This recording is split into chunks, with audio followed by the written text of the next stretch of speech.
بەشی سیانزەهەم لە راپۆرتی گشتی سندوقی قوربانیانی کورد.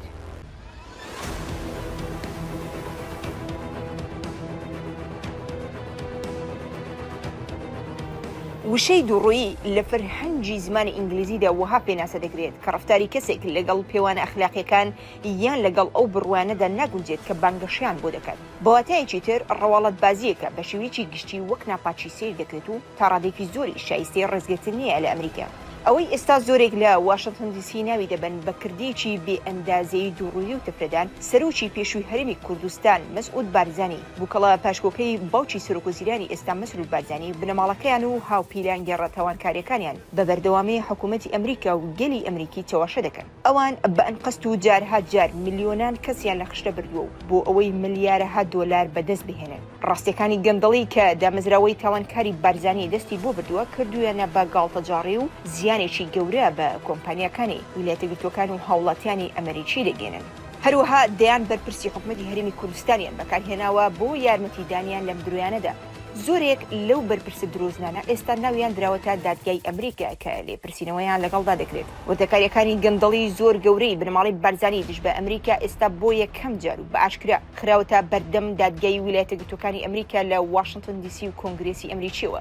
ئیدی پەردە لەسەر درۆ و فریودان و فێڵبازی مەسعود بارزانی، مەسرور بارزانی، وەیسی بارزانی و بنەماڵەکان و هاوپیلان جێڕەکانیان هەڵدراوەتەوە و لە ئێستادا خراونەتە بەردەم دادگای فێدراڵی ئەمریکا بۆ دادگایکردنیان.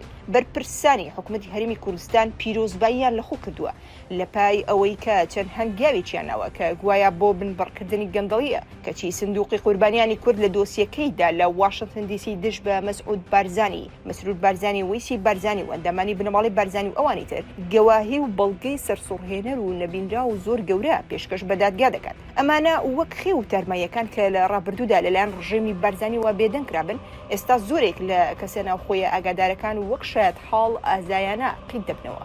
گەواهی و ئیفادەکانی قوربانیان لەلایەن سەرچاوەنی هێنێ مرۆیەکانەوە کۆکرانەوەتەوە سەبارەت بە گەندەڵی بەردەوامی بارزانیەکان کە لە ئێستاشدا و بە شێوەیەکی ڕاستەوخۆ لە کۆمپانیا ئەمریکیەکان دزی دەکەن و زیان بە خاوەنەکانیان دەگەێنن. لەم راپۆرتی دادگادا تەنها ساختەکاریی گەورەی نایاسایی و زۆر مەترسیداری دامەزراوەی تاوانکاری بارزانی لەبارەی جگەرەی مارکی ئەمریکیەوە دەگێڕینەوە کە نەخشەکەی لەلایەن سەرۆکوەزیرانی کوردستان مەسرور بارزانی داڕێژەوە. لە راپۆرتەکانی داهاتووشدا تاوانە گەورەکانی تری دامەزراوەی تاوانکاری بارزانی دژ بە کۆمپانیەکانی ویلایەتە یەکگرتووەکان بڵاو دەکەینەوە کە پێشکەش بە دادگای فێدراڵی ئەمریکا کراون. تۆخمی پێکهێنەری نێودوڵەتی گشتگیر و لە ڕوویداراییەوە گرنگ بوو ساختەکردنی جگەرە لە دامەزراوەی تاوانکاری بارزانیدا لەلایەن مەسعود بارزانی، مەسرور بارزانیەوە بەڕێوە دەبرێت. مەسرور بارزانی بە هاوبەشی لەگەڵ پیلانجێڕەکان نزار حەنا ناسڕی، شیمال جەوهەر سالین، سەروەر پێداوی، غەفور خۆشنا و ئەوانی تر داهاتی کارکردنە ساختەکاریەکانی دامەزراوەی تاوانکاری بەردەوامی بارزانی بەڕێوە دەبن و سەرپەرشتی دەکەن، قازانج دەکەن و پارەکەیشی سپی دەکەنەوە. سعد دۆسکی و بڵند دۆسکی لە دروستکردنی جگەری ساختەدا هاوبەشن و بەڕێوەشی دەبن. هەردووچیان ڕاستەوخۆ راپۆرت لەبارەی بەڕێوەبردننی ئەم بنچینە دارەیە گرنگی دامەزراوەی تاوانکاریەکەیان بۆ مەسرور بارزانی بەرز دەکەنەوە. ئەم ڕێکخراوەیە بە شێوەیەکی تاوانکارانە و بەبێ وەرگرتنی هیچ ڕێپێدانێک بۆ ئەنجامدانی کارەکە خەریکی دروستکردن و هاوردەکردن وەرگرتن شاردنەوە و فرۆشتنی بەرهەمەکانی تووتنی ئەمریکیە. دواتریش پارە بەدەستهێنراوەکە لەلایەن دامەزراوەی تاوانکاری بارزانیەوە بۆ ئەنجامدانی ژمارێکی زۆری تاوان بەکاردەهێنرێت کە هەر هەموویان پێشکەش بە دادگای ئەمریکا کراون، لەوانە جینۆساید، کوشتن، ئەشکەنجەدان و تاواری دیکەی دڕندانە. بەرهەمە ساختەکانی جگەری ئەمریکی کە دامەزراوەی تاوانکاری بارزانی دروستیان دەکات بە شێوەیەکی سەرەکی مارکەی تۆمارکراوی ئەمریکی و نیشانە بازرگانیەکەی لەخۆ دەگرێت. بەم شێوەیەش بە ئاگاداری و بە ئەنقەست کاریگەری نەرێنی لەسەر ئابووری ئەمریکا و بەرژەوەندە بازرگانیەکانی ئەو وڵاتە دروست دەکرێت. لە هەمان کاتدا بە ئاڕاستەکردنی دەرامەتێکی زۆری دارایی بۆ دامەزراوەی تاوانکاری بارزانی و تۆڕە تاوانکاریەکانی کە بە ئاگاییەوە کار بۆ تێکدان و گەندەڵکردنی کۆمەڵگای کوردستان دەکەن و بەنەبوونی هیچ دەسپاچێکی ئەخلاقی لەلای ئەم سەرکردانی حکوومەتی هەرێمی کوردستان مەسعود بارزانی، مەسرور بارزانی، وەیسی بارزانی و هاوپیلانگەڕەکانیان تەندروستی جستەیی هاوڵاتیان دەخەنە مەترسیەوە بەهۆی کوالیتی خراپی بەرهەمەکان و بەکارهێنانی مادە مەترسیدارەکان بە بەرهەمە بەرهەمهێنانی بێستانداردی دوور لە پشکنینەوە ئەمەش پشتگوێ خستنی ژیانی مرۆڤ و ئەگەری کوشتنی بەکاربارە بێتاوانەکانە. گەواهیەکانی لای پارێزرانی سندوقی قوربانیانی کورد کە پێشکەش بە دادگا دەکرێن چەندین کەیسی بە بەڵگەکراوی کوردانی تێدایە لەوانەی کە لە ئەنجامی چالاکیە ڕێ پێنەدرا و نایاسایەکانی دامەزراوەی تاوانکاری بارزانی کوێر بوون. سەرباری هەبوونی لینک یان بەستری پشتڕاستکراو لە نێوان ساختەکاری و چەتەی و تاوانی ڕێکخراودا ڕێکخراوی پۆلیسی تاوانی نێودوڵەتیش تیشکی خستۆتە سەر پەیوەندێکی مەترسیداری ساختەکاری و چەتەیی لەگەڵ پارێدارکردنی چیرۆردا کە تاوانی خاوەنداریتی فکری بووە بە باشترین شێواز بۆ پارێدارکردنی ژمارەیەک لە گروپە تیرۆریستەکان و بەوانەشەوە کە هاوبەشن یان هاوکارن لەگەڵ دامەزراوەی تاوانکاری بارزانی. ئەو جگەرە ساختە ئەمریکیانەی کە لەلایەن دامەزراوەی تاوانکاری بەردەوامی بارزانی بەرهەم دەهێنێت نەک تەنیا لە ئاستی پێویستی پێوانەکاندانین و خراپن بەڵکو تەنانەت مەترسیداریشن بۆی کە پابەندین بە پێودانگە سەرەتایەکانی سەلامەتی و لە جۆرە کارگیەکی بەرهەمهێنان دروست دەکرێن کە لەگەڵ پێوانە جیهانیەکانی پەسەندکراو بۆ بەرهەمهێنانی پیشەزاتی باشیەک ناگرنەوە. لەوەش وێداتر دامەزراوەکە هیچ مۆڵەتێکی فەرمی لە خەوەنی مارکە بازرگانیەکان وەرنەگرتووە بۆ بەرهەمهێنانیان.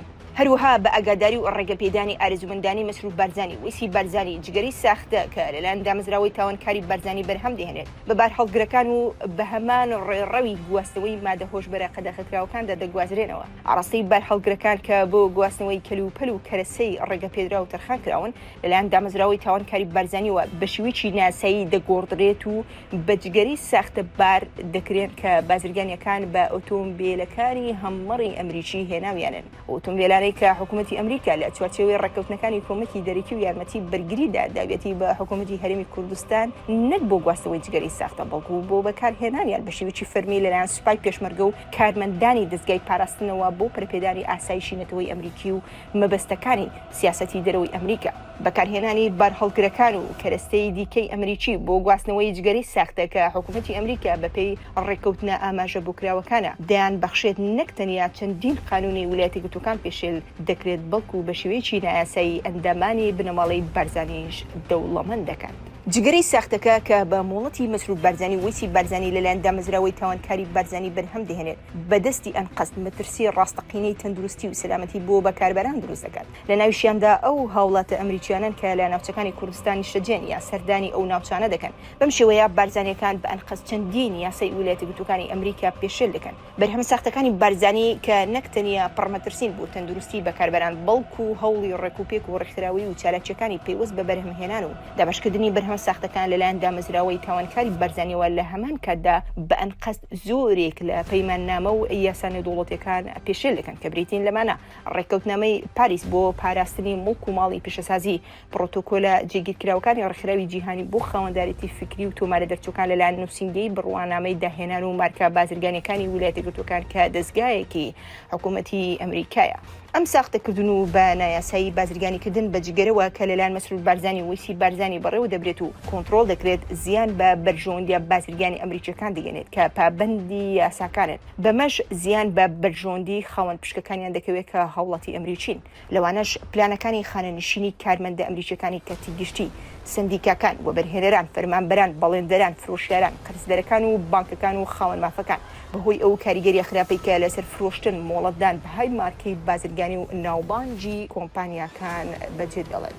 بەپێی مەزەندەکردنی چاوگە مرۆیە نهێنیە ناوخۆیەکان کە بە شێوەیەکی ڕاستە و خۆ بنهێنی دەستیان بە بەرپرسە باڵاکانی حکوومەتی هەرێمی کوردستان ڕادەگات داهاتی دارایی مانگانەی دامەزراوەی تاوانکاری بارزانی لە پرۆسە و چالاکی و کردەوە جۆرەکانی ساختەکردنی جگەرەدا سەروی 20 میلیۆن دۆلاری ئەمریکیە. بەم شێوەیە کۆی گشتی داهاتی ئەم ساختەکاریە بۆ دامەزراوەی تاوانکاری بەردەوامی بارزانی تا ئێستا 10 میلیۆن دۆلار بووە. چاوەڕوانی ڕاپۆرتی داهاتوو بن.